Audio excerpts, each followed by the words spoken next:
Hi friends, welcome back to 5 star rating kitchen. ఇవాళ వీడియోలో ఎటువంటి పప్పులతో పని లేకుండా ఇడ్లీలోకి ఇలాగా సింపుల్గా సాంబార్ తయారు చేసుకోండి. ఇంకా ఒక్క చుక్క నూనె లేకుండా ఇలాగ చట్నీ కూడా తయారు చేసుకోవచ్చు. ఇది మనకి ఇడ్లీ, దోశ, వడ, పునుగులు ఎటువంటి టిఫిన్లో కూడా సూపర్గా ఉంటుంది. దీనికోసం ఒక కుక్కర్ తీసుకొని దానిలో ఒక ఉల్లిపాయని ముక్కల కింద కట్ చేసి వేసుకోండి. పచ్చిమిరపకాయలు 5 వరకు వేసుకోవాలి. టమాటాలు 2 తీసుకొని ముక్కల కింద కట్ చేసుకొని వేసుకోండి. టమాటాలు 2 ముక్కల కింద కట్ చేస్తే సరిపోతుంది, చిన్న ముక్కల కింద కట్ చేయని అవసరం లేదు.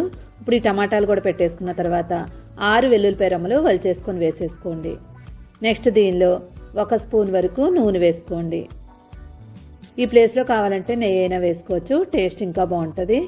ఇప్పుడు దీనిలో 1 గ్లాస్ వరకు నీళ్లు వేసుకొని మూత పెట్టేసుకొని పొయ్యి మీద పెట్టుకొని విజిల్ రానివ్వండి. కుక్కర్ 3 విజిల్లు వచ్చే వరకు విజిల్ రానివ్వండి. 3 విజిల్లు వచ్చిన తర్వాత స్టవ్ ఆఫ్ చేసి ఇప్పుడు కుక్కర్ని పూర్తిగా చల్లారనివ్వండి. చల్లారిన తర్వాత మూత తీసుకోండి. టమాటాలు, ఉల్లిపాయలు అన్నీ కూడా చక్కగా మెత్తగా అయిపోతాయి. ఇప్పుడు టమాటాలో పైన ఉన్న లేయర్ని తొక్కను తీసేసుకొని ఒక గిన్నెలోకి తీసేసుకోండి. లోపల పార్టును మాత్రమే మనం యూజ్ చేసుకుంటున్నాము. ఇప్పుడు దీనిపైన ఎక్స్ట్రా ఉన్న వాటర్ అంతా కూడా వేరే గిన్నెలోకి వంపేసుకొని టమాటాలు, ఉల్లిపాయలని మ్యాషర్ ఉంటే మ్యాషర్తో మెత్తగా చేసుకోండి, లేదనుకోండి మిక్సీ వేసుకున్నా పర్వాలేదు. ఎక్కువ ఉడికించినట్లయితే మ్యాషర్తో మెత్తగా చేసుకుంటే సరిపోతుంది. చూడండి, మొత్తం అంతా కూడా మెత్తగా అయిపోయింది. ఇప్పుడు ఒకసారి బాగా కలిపేసుకొని ఇప్పుడు దీన్ని పక్కన పెట్టేసుకోండి. పొయ్యి మీద కళాయి పెట్టుకోండి. కళాయి హీట్ అయిన తర్వాత 1 స్పూన్ వరకు నూనె వేసుకోండి. ఆవాలు 1 స్పూన్ వేసుకోవాలి. జీలకర్ర 1 స్పూన్ వరకు వేసుకోవాలి. నెక్స్ట్ దీనిలో మెంతులు కొంచెం వేసుకోండి, 1/2 స్పూన్ వేసుకోవాలి. మరీ ఎక్కువైతే చేదు వస్తుంది కాబట్టి 1/2 స్పూన్ వరకు వేసుకోండి. నెక్స్ట్ దీనిలో కరివేపాకు 1 రెమ్మ వేసుకోవాలి. ఎండుమిరపకాయలు 3 ఇరిపేసి వేసేసుకోండి. ఇప్పుడు పోపులన్నీ కూడా బాగా వేయించుకోండి. ఇక్కడ నాకు వెల్లుల్లిపాయలు 4 వేసుకున్నాను, క్లిప్ మిస్ అయింది. వెల్లుల్లిపాయ కూడా వేసుకుని దాన్ని కూడా వేయించుకున్న తర్వాత ఆల్రెడీ తయారు చేసుకున్న పేస్ట్ని దీనిలో వేసేసుకోవాలి. మొత్తం అంతా కూడా ఒకసారి బాగా కలిపేసుకోండి. కలుపుకున్న తర్వాత దీనిలో 1/2 స్పూన్ పసుపు వేసుకోండి. 1/2 స్పూన్ వరకు కారం వేసుకోండి. ఆల్రెడీ పచ్చిమిరపకాయ పేస్ట్ వేసాము, ఎండుమిరపకాయలు వేసాము కాబట్టి మీ కారం తగ్గట్టుగా వేసుకోండి. ఇప్పుడు మొత్తం అంతా బాగా కలిపేసుకొని పచ్చివాసన పోయే వరకు 2 నిమిషాలు ఉడికించుకోండి. 2 నిమిషాలు ఉడికిన తర్వాత ఆల్రెడీ మనం టమాటాలో నుంచి నీరు పక్కకు తీసుకున్నాం కదా, ఆ నీళ్ళని కూడా వేసేసుకోవాలి. కుక్కర్లో కూడా 1 గ్లాస్ వరకు నీళ్లు వేసుకొని ఆ నీళ్లు కూడా వేసుకోండి. ఎక్స్ట్రాగా ఇంకొక 1/2 గ్లాస్ వరకు వేసుకోండి. మొత్తం మనం లీటర్ వరకు నీళ్లు వేసుకోవాలి. తగినట్లుగా ఉప్పు వేసుకోండి. ఇప్పుడు మొత్తం అంతా మళ్ళీ ఒకసారి కలిపేసుకొని దీనిలో సాంబార్ పౌడర్ 1 టేబుల్ స్పూన్ వరకు వేసుకోండి.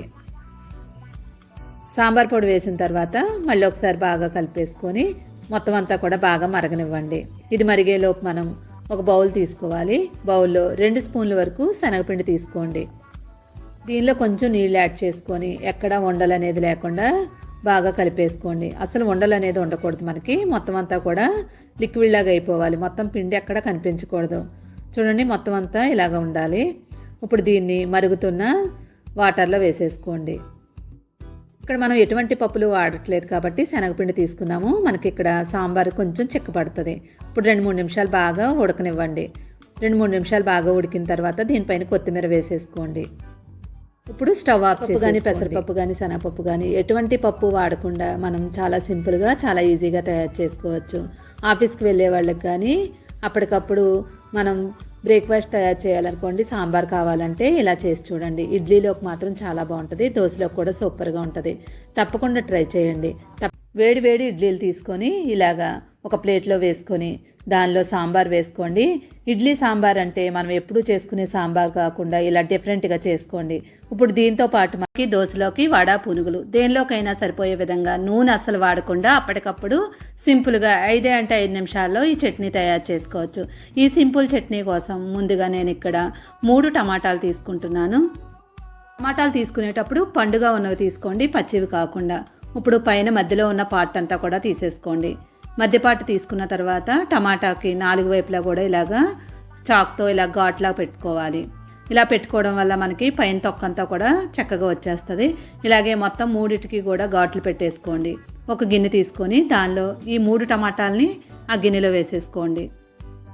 తర్వాత దీనిలో 6 నుండి 8 తినే కారం బట్టి మీరు పచ్చిమిరపకాయలు తీసుకోండి. 8 వరకు తీసుకున్నాను ఇక్కడ నేను పచ్చిమిరపకాయలు. తర్వాత దీనిలో 1 గ్లాస్ వరకు నీళ్లు వేసుకొని పొయ్యి మీద పెట్టుకొని 5 నిమిషాల పాటు ఉడికించుకోవాలి మూత పెట్టి. 5 నిమిషాల తర్వాత చూడండి ఒకసారి మనకి ఉడికే లేదో ఎలా తెలుస్తాయంటే పైన అంతా కూడా మనకి లేయర్ అంతా కూడా పక్కకు వచ్చేయాలి. ఇంకా ఉడకలేదు కాబట్టి మళ్ళీ మూత పెట్టేసుకొని పైన లేయర్ వచ్చే వరకు ఉడికించుకోవాలి. చూడండి మనకి ఇక్కడ పైన అంతా లేయర్ కూడా వచ్చేసినట్టు కనిపిస్తుంది. ఇప్పుడు దీనిపైన లేయర్ వచ్చిందో లేదో ఇలా చెక్ చేసుకోండి. ఇలా వచ్చిన తర్వాత స్టవ్ ఆఫ్ చేసేసుకోండి. టమాటాలు ఉడికించే ముందే పైన మనకి పుచ్చులు ఏమైనా ఉన్నాయంటే చూసుకోండి, లేకపోతే అవి డైరెక్ట్గా ఇలానే పెట్టేసుకోవచ్చు, లేదంటే ముక్కల కింద కట్ చేసుకొని అయినా వేసుకోవచ్చు. టమాటాలు ఉడికిన తర్వాత చల్లారిన తర్వాత ఒక ప్లేట్లోకి తీసుకోండి. పచ్చిమిరపకాయలను కూడా ప్లేట్లోకి తీసుకొని ఇప్పుడు ఈ నీళ్ళని పక్కన పెట్టేసుకోండి. ఇప్పుడు టమాటా పైన ఉన్న లేయర్ అంతా కూడా పక్కకు తీసేసుకోండి. ఇలా మొత్తం అన్నింటినీ పక్కకు తీసేసుకున్న తర్వాత ఒక మిక్సీ గిన్నె తీసుకోండి. దానిలో ఉడికించి ఉంచుకున్న 3 టమాటాలని వేసేసుకోవాలి. 4 వెల్లుల్లిపాయ రమ్మల్ని వేసుకోండి. నెక్స్ట్ దీనిలో ఉడికించిన పచ్చిమిరపకాయలను కూడా వేసేసుకోండి. 1 స్పూన్ వరకు జీలకర్ర వేసుకోవాలి. రుచికి తగినట్లుగా ఉప్పు వేసుకోండి. ఇప్పుడు వీటిని అన్నింటినీ కూడా మెత్తగా పేస్ట్ లాగా మిక్సీ చేసుకోవాలి.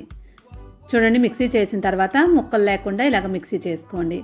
ఇప్పుడు ఆల్రెడీ మనం ఉంచుకున్న వాటర్లో ఈ మిక్సీ చేసిన టమాటా పేస్ట్ని వేసేసుకోండి.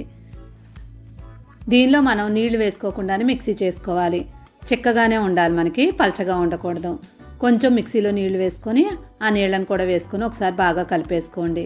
ఇక్కడ మనం తాలింపుతో పని ఉండదు, నూనెతో పని లేకుండా టేస్టీగా మనం టమాటా చట్నీ తయారు చేసుకోవచ్చు. ఫైనల్గా కొత్తిమీర వేసుకోండి. 2 రకాల కొత్త రెసిపీస్ తయారు చేసుకున్నాం. ఈ వీడియో నచ్చితే తప్పకుండా like, share, subscribe my channel. Thank you.